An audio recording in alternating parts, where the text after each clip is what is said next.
It's Thursday, so Thankfulness Thursday, or time for to flex the gratitude muscle.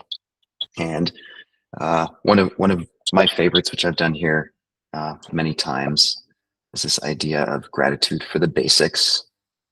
I had a few moments in the last couple of days where I found myself being sort of irritated at something that wasn't working, whether it was a pothole in the street or a street light not working. And it's just always fascinating to me when I catch myself in those moments, a few seconds after the actual trigger of the event.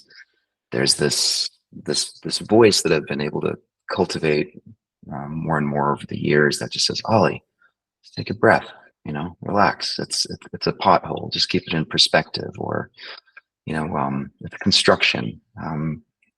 And I think that's frankly just the result of just flexing that muscle and that context piece as much as possible. And yeah, so I thought we'll just spend the next 10 minutes or so exploring gratitude for the basics. So let's start off by closing our eyes.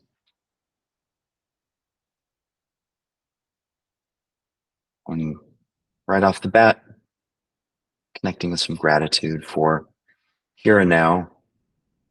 We've all chosen to take a few minutes out of our day and do this together.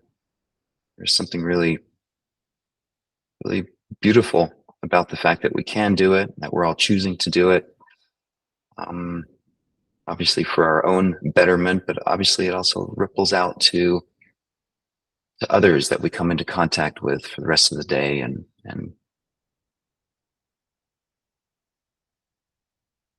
so gratitude for this moment, sitting in our chairs, laying in our beds,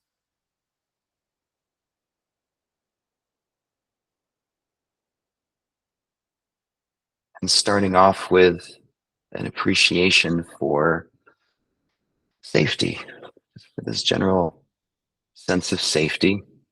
Again, I don't want to be presumptuous or make any assumptions about what's going on in your life, but we're on this call together right here, right now. There's a baseline level of safety that we're all experiencing. No one's banging on our door. No one's sending drones and missiles at us.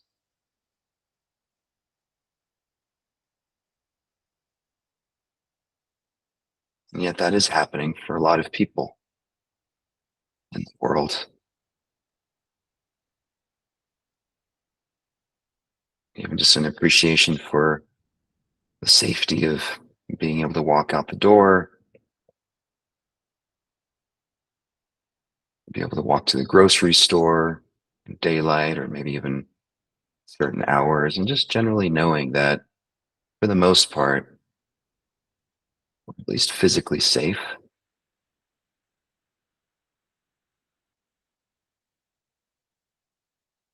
And just feeling into that, acknowledging that.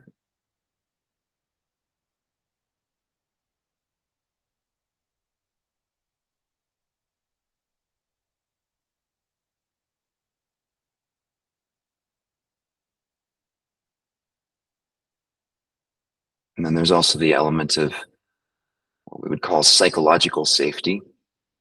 So I think for the most part, we all feel safe here on this call with each other. Safe place to be seen, feel vulnerable.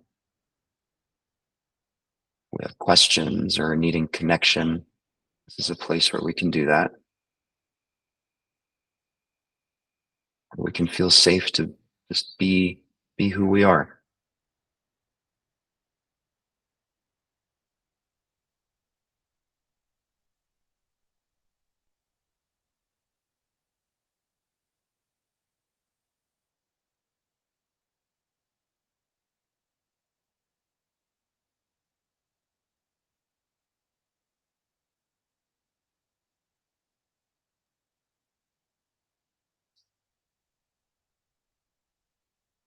Moving on to next thing to focus on, which I would call a functioning society.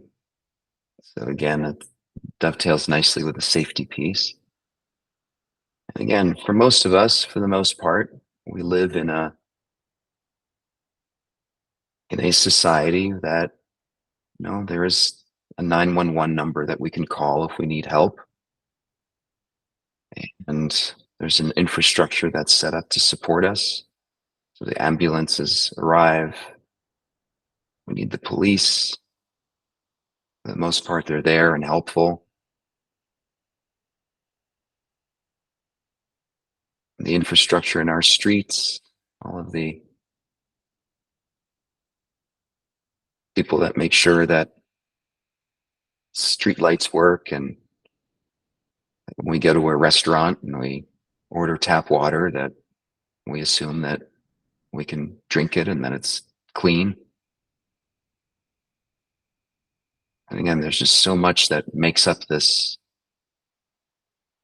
process of a functioning society that is hidden from us, or that's very easy to take for granted. It's just taking a moment to notice and appreciate.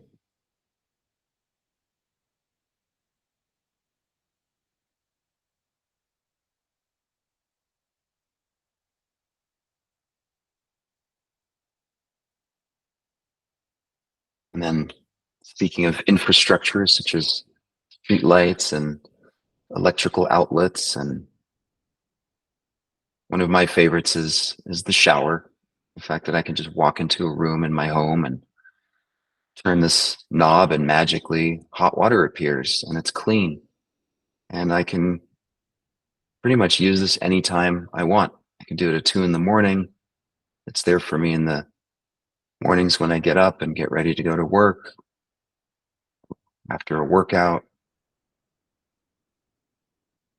And just imagining where all this clean water comes from and all the infrastructure that's required in order for that to actually work.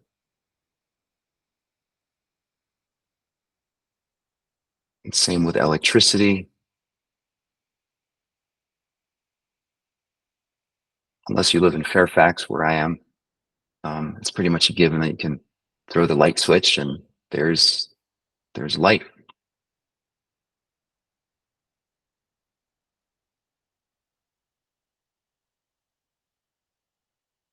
Just remembering all the nameless and faceless people that make that work. People we don't know, but they're all out there contributing to making this infrastructure functional.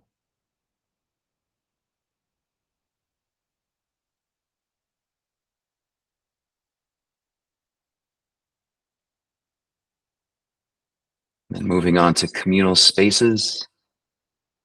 So I think of communal spaces, the obvious ones are parks or open spaces.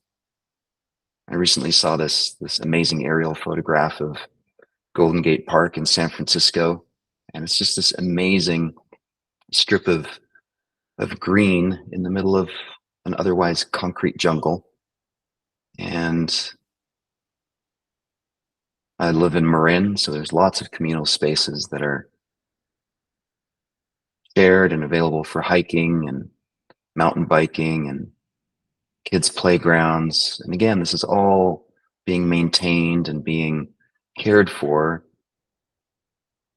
by lots and lots of people with different skill sets and putting their energy and effort into maintaining our communal spaces.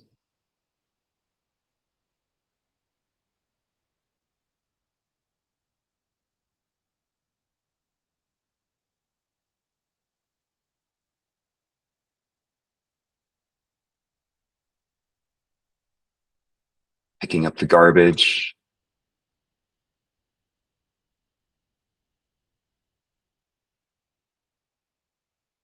sweeping the sidewalks.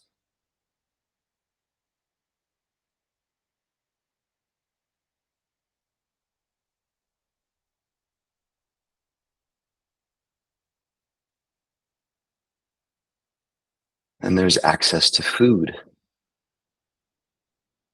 I've been places where there was no access to food, or certainly not good food or healthy food, clean food, and certainly not this abundance of food that we experience. So many different kinds of grocery stores, and you walk into the fruit and vegetable section, and produce is being misted,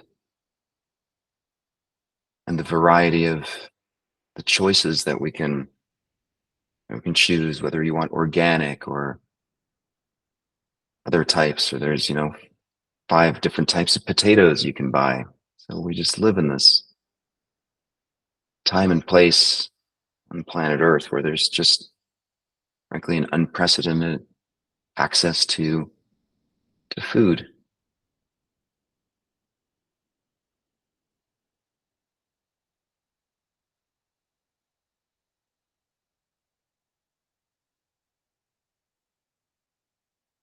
And that's just the grocery stores. And just think of all the restaurants,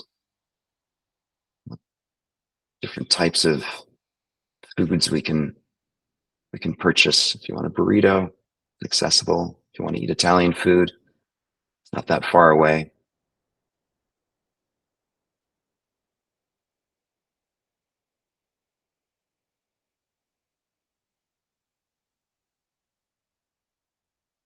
And then along with this infrastructure and functioning society and places to eat, we generate a fair amount of waste and garbage. And yeah, sometimes it gets out of hand, and I get frustrated by the wrappers laying around, or the people not cleaning up after themselves. But again, for the most part, it's quite astounding how clean and orderly our cities are and our sidewalks. And there's actually a schedule for you know garbage collection, and we just put our garbage cans out on the sidewalk. And again, it's some crazy early time of day. This whole army of garbage collectors heads out and takes our garbage and removes it, deals with it, processes it. It's certainly not the case in many parts of the world.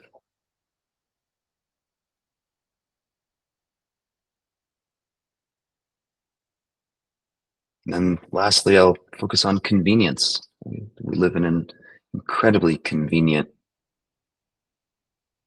society. And again, it varies from place to place, but we all have phones and we have access to the internet, and we can easily look up the price of something that we need to purchase or order some food. Or one of my favorite ones is maps. I don't know how we got around before Google Maps, or the ability to just punch in an address and trust that it'll not only get you there, but it might even route you around some traffic that's building up.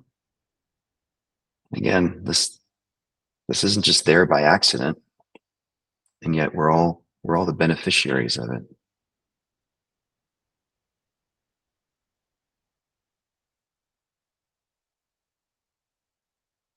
We're out of time. I could keep going on this, but let's just take maybe a few more seconds, just zooming out and appreciating again this gratitude for the basics, the infrastructure, the safety, access to food, and just remembering all of the people out there that are making that possible. Yes, it might be their job, but nonetheless, we are the beneficiaries of all of that. Taking a deep breath in, exhale all the way, and then hold the exhale for 5, 4, 3, 2, 1, and open your eyes. I'll stick around for a few more minutes if anyone wants to connect, but hope that That's a nice tone for gratitude for the basics, and I hope it makes it more accessible to you. So wishing you all well. See you tomorrow.